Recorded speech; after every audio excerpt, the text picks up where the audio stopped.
Hi guys, Lindsay here with Storybook Family Farm. Today I wanted to do part 5 of the How to Start a Garden series. So for part 5, if you haven't seen all the other parts, I highly recommend going through and watching all of them because there's a lot of valuable information in each of those videos, even if you are an experienced gardener. Anyways, so for part 5, what we are going to discuss, and I'm going to show you how to do, is how to start planting stuff and talking a little bit about spacing. So a lot of times the little stickers for tomato plants, that's primarily what we're going to be planting today, the little stickers will give you some information about the plant and will tell you approximately like how far apart to plant them, which those are all good general guidelines, but I've learned that they don't have to be planted as far apart as the little stickers tell you to. It'll tell you the spacing and then also how far to have your rows apart. The width of the rows is basically so that way you can walk through without the plants touching you. And so you can have plenty of walkway without touching a single plant. If you're limited on space like I was when we lived in town, I had extremely narrow walkways to the point that it was honestly kind of frustrating to go into the garden because the walkways were so narrow towards the end of the season. I actually made most of the walkways only be about a foot wide. And my wife Tracy is a little bit heavier than I am, and she always was frequently complaining because you basically were brushing up against every plant the entire way, and it wasn't a very comfortable walk to get through the garden. And I also had the same complaints too. She just usually was more verbal about it than I was because I would just immerse myself into it, and I kind of liked the jungle atmosphere. But since we have more space now, I definitely am doing a lot wider of rows so we can get a wheelbarrow through here and walk comfortably with a basket to harvest things as the season progresses. It's very easy to think about when the plants are tiny and you're first planting them, oh, well, I got all this space, but it's very easy to forget that they're going to get massive in not very long of time.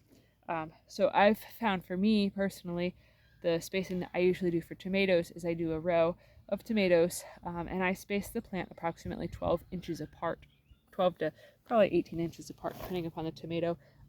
So I already have some tomatoes here planted, and I thought I would show you how to get it done. So I already actually have some of the holes pre-dug. So you just use a little garden shovel, a little trowel, and you then take the trowel and you spin it around inside of the hole just to break the dirt up to make it loose. And I do that in each of the holes. I typically only do one hole at a time per plant, but for the sake of filming, I went ahead and I did 3 holes. So then you take your plant out, and it is very easy. You water it first, so then it will clump together and stay together like this. This here is considered the root ball. When plants are started in little containers that you buy at the store, they are oftentimes root bound. That's what this is. When the roots are basically just wrapped up against the container and the soil will still hold its form, it is because the roots have basically outgrown the container and they just keep hitting all of the walls of the container and circling back within itself.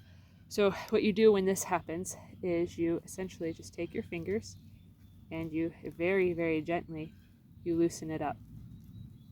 So in that way it is not in that tight, just dropped it. So it is not in such a tight formation. You don't want to rip the roots, but you do want to sort of just gently massage them, and you don't want to drop the plant like I just did, but it'll end up being fine. So then you stick the plant into the soil, and you take the soil that you just dug up from the hole, and basically just crumble it up into bits and pieces.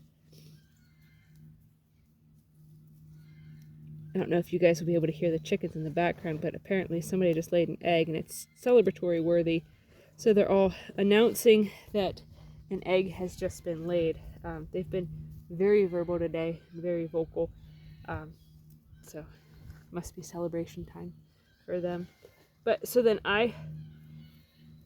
once I get the soil all put back around the tomato plant, I actually will take a handful of rabbit manure. Now you don't have to do this if you do not have rabbit manure or goat manure. It's not a big deal. I usually take a handful of the manure and I use my bare hands because, well, gloves are kind of a waste. Which may seem gross to a lot of people, but rabbit manure is very dry, so it really doesn't feel any different than just dirt. And it doesn't really have much of a stink to it, especially because this has been aged. It's been sitting for a couple months, so it's very dry, and it just basically is just kind of like playing in the dirt. When you deal with a lot of poop on a daily basis, it really doesn't faze you to touch more. But so if you're squeamish, you know, wear gloves. But so I got the manure all placed around the plant, and then I just stick my little tag right in with the plant. If you do not have manure, what I've done in the past is I will harvest like dandelion greens, and I will actually lay them around the tomato plant to essentially create like a living mulch around the plant, sort of like that. I usually will use a significant amount more of dandelion greens, but I don't have that many within reach.